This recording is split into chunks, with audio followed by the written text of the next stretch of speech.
The real mastermind audio series episode number 3। चलिए शुरू करते हैं। पीछे से किसी के कदमों की आवाज आई। राहुल तेजी से पीछे मुड़ा। अंधेरे में एक परछाई हिल रही थी।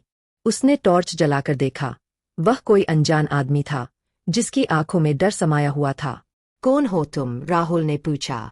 आदमी घबराई आवाज में बोला, मुझे बचा लो, वो लोग मुझे मार डालेंगे। राहुल चौकन्ना हो गया। कौन लोग? आदमी ने कांपते हाथों से एक फाइल राहुल को दी और धीमे से कहा, तुम समझ नहीं रहे, ये खेल बहुत बड़ा है। पुलिस कमिश्नर ही नहीं, पूरी सरकार इस घोटाले में शामिल है। राहुल ने फाइल खोली। इसमें के 9 गुप्त संगठन के असली चेहरे थे। साजिश का असली जाल। राहुल फाइल पलट ही रहा था कि अचानक पीछे से एक आवाज आई। फाइल नीचे रख दो राहुल। खेल अब तुम्हारे हाथ में नहीं है। पुलिस कमिश्नर दरवाजे पर खड़ा था। उसके हाथ में एक बंदूक थी। कमिश्नर धीरे धीरे आगे बढ़ा और हंसते हुए बोला, मैंने तुमसे कहा था, ये खेल बड़ा है। अब या तो तुम हमारे साथ आ जाओ या फिर तुम्हारी कहानी यही खत्म कर दूं। राहुल के दिमाग में बिजली की तरह एक प्लान आया। उसने फाइल धीरे से पीछे छुपा ली और मुस्कुराते हुए कहा, ठीक है, मैं तुम्हारे साथ हूं, लेकिन पहले ये बताओ कि के 9 को कौन चला रहा है।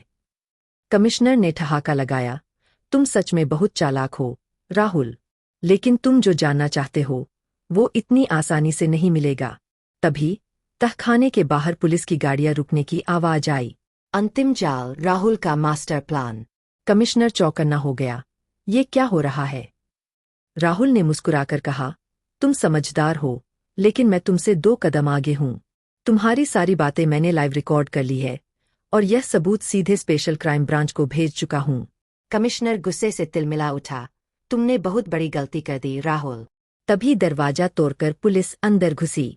कमिश्नर ने भागने की कोशिश की, लेकिन एक गोली चली और वह जमीन पर गिर पड़ा। पुलिस अधिकारी ने हथकड़ी पहनाते हुए कहा, खेल खत्म कमिश्नर साहब। खुलासा, असली मास्टरमाइंड कौन? कमिश्नर गिरते हुए बुदबुदाया, तुम सोचते हो कि तुमने जीत लिया। के 9 का असली मास्टरमाइंड अभी भी बाहर है। वो तुम्हें कभी नहीं छोड़ेगा। राहुल ने उसकी ओर देखा और कहा, अब मैं किसी से नहीं डरता। अगर कोई सच छुपाने की कोशिश करेगा तो मैं उसे उजागर करूंगा।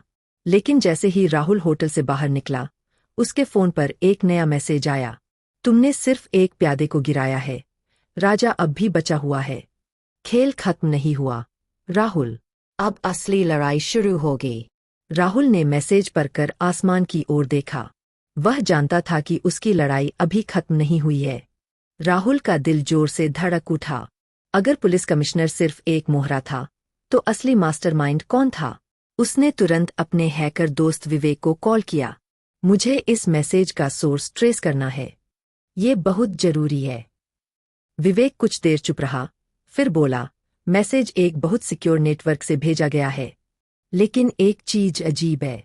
मैसेज की लोकेशन ट्रैक कर सकता हूं, लेकिन यह बार बार बदल रही है। कहां से आ रहा है? विवेक ने कहा, दिल्ली, बैंकॉक, दुबई। लेकिन रुको, एक लोकेशन स्टेबल है, शिमला के पास एक पुराना मिशन। राहुल के दिमाग में एक झटका लगा। शिमला? वहां कौन हो सकता है? विवेक ने धीमे स्वर में कहा, यह लोकेशन किसी और की नहीं, अशोक वर्मा के बड़े भाई कुमार वर्मा की है। शिमला के खतरनाक मिशन में। राहुल ने बिना समय गवाए स्पेशल ब्रांच के 2 अफसरों को साथ लिया और शिमला के लिए रवाना हो गया।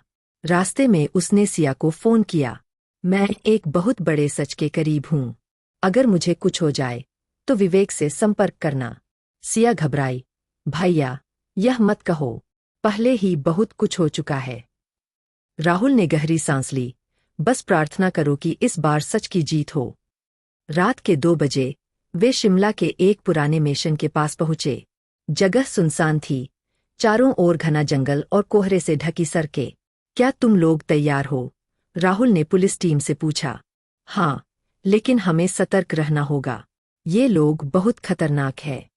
वे मिशन के पिछले दरवाजे से अंदर घुसे। अंदर अंधेरा था, लेकिन तभी धप, दरवाजा अपने आप बंद हो गया और एक रहस्यमयी आवाज गूंजी। आखिरकार तुम आ ही गए राहुल। अब तुम्हें असली सच बताने का वक्त आ गया है।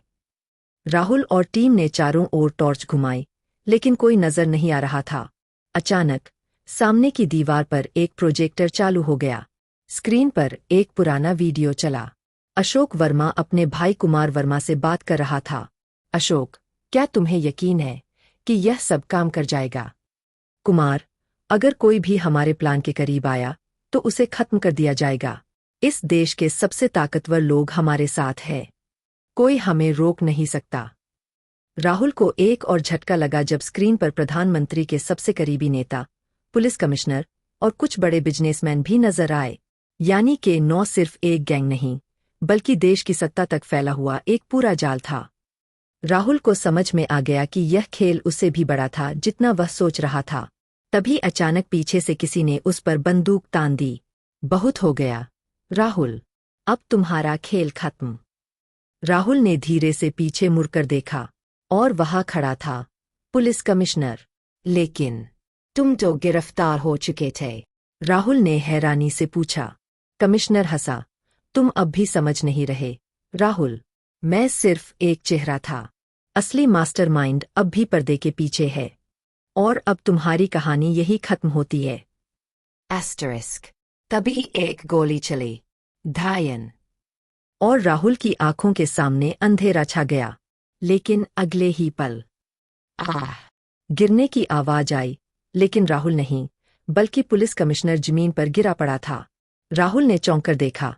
उसके ठीक पीछे सिया खड़ी थी, हाथ में पिस्तौल थी और उसके चेहरे पर डर और गुस्से का मिलाजुला भाव था। भैया, मैं तुम्हें मरने नहीं दूंगी। राहुल को कुछ समझ नहीं आया कि सिया यहाँ कैसे पहुंची, लेकिन सोचने का समय नहीं था। कमिश्नर अभी भी जिंदा था, लेकिन बुरी तरह घायल। तभी मेशन के ऊपरी माले से धीमे कदमों की आवाज आई। बहुत बढ़िया राहुल, लगता है तुम सच के बहुत करीब आ चुके हो। राहुल ने ऊपर देखा। सीढ़ियों से एक बुजुर्ग आदमी धीरे धीरे नीचे आ रहा था। उसकी चाल में आत्मविश्वास था और उसकी आंखों में एक अजीब सा ठंडापन था। वह कोई और नहीं, बल्कि अशोक वर्मा का बड़ा भाई कुमार वर्मा था। तो असली खेल तुम चला रहे थे, राहुल ने गुस्से से कहा। कुमार वर्मा हंसा। मैं सिर्फ खेल का एक हिस्सा हूँ राहुल। असली ताकतें इससे भी ऊपर है। लेकिन हाँ, तुम्हारे कमिश्नर जैसे प्यादे मेरे इशारों पर नाचते थे। राहुल ने अपनी पिस्तौल सीधी कुमार वर्मा की ओर तान दी। ये सब खत्म हो चुका है। तुम्हारा झूठ अब दुनिया के सामने आएगा। कुमार वर्मा हंसा। क्या तुम सच में ऐसा सोचते हो? देखो जरा अपने पीछे। राहुल और सिया ने पीछे मुड़कर देखा। कम से कम 10 नकाबपोश लोग बंदूकें ताने खड़े थे। राहुल को एहसास हो गया कि वह बुरी तरह फंस चुका है। सिया के चेहरे पर डर था, लेकिन राहुल का दिमाग तेजी से काम कर रहा था। तुम चाहे जितने आदमी ले आओ, सच्चाई कभी नहीं छुप सकती, राहुल गरजा।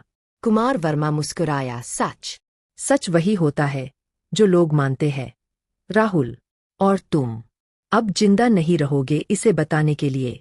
अचानक गोलियों की बौछार हुई, लेकिन यह गोलियां कुमार वर्मा के आदमियों पर चली थीं। राहुल ने देखा, स्पेशल ब्रांच की एक टीम अंदर घुस चुकी थी और गोलियों की बारिश होने लगी थी। कमिश्नर को दूसरी गोली लगी और वह वही ढेर हो गया। नकाबपोश लोग एक एक करके गिरने लगे। कुमार वर्मा ने भागने की कोशिश की, लेकिन राहुल ने छलांग लगाकर उसे पकड़ लिया। दोनों जमीन पर गिर पड़े। कुमार वर्मा ने अपनी जेब से एक चाकू निकाला और राहुल पर वार करने की कोशिश की, लेकिन राहुल ने फुर्ती से उसका हाथ मोड़कर चाकू नीचे गिरा दिया। अब खेल खत्म कुमार वर्मा। पुलिस ने उसे हथकड़ी पहना दी, लेकिन तभी कुमार वर्मा मुस्कुराया और बोला, तुमने कुछ जीता नहीं राहुल। असली मास्टरमाइंड तो अब भी आजाद घूम रहा है। राहुल ने चौंककर पूछा, कौन है वो? कुमार वर्मा ने सिर्फ एक नाम लिया, एक्स। और फिर उसने जहर खाकर अपनी जान दे दी। खेल सच में खत्म हुआ, या यह सिर्फ एक नई शुरुआत थी? राहुल और सिया ने एक दूसरे की ओर देखा। वे जिंदा थे, लेकिन जवाबों से ज्यादा सवाल उनके सामने थे।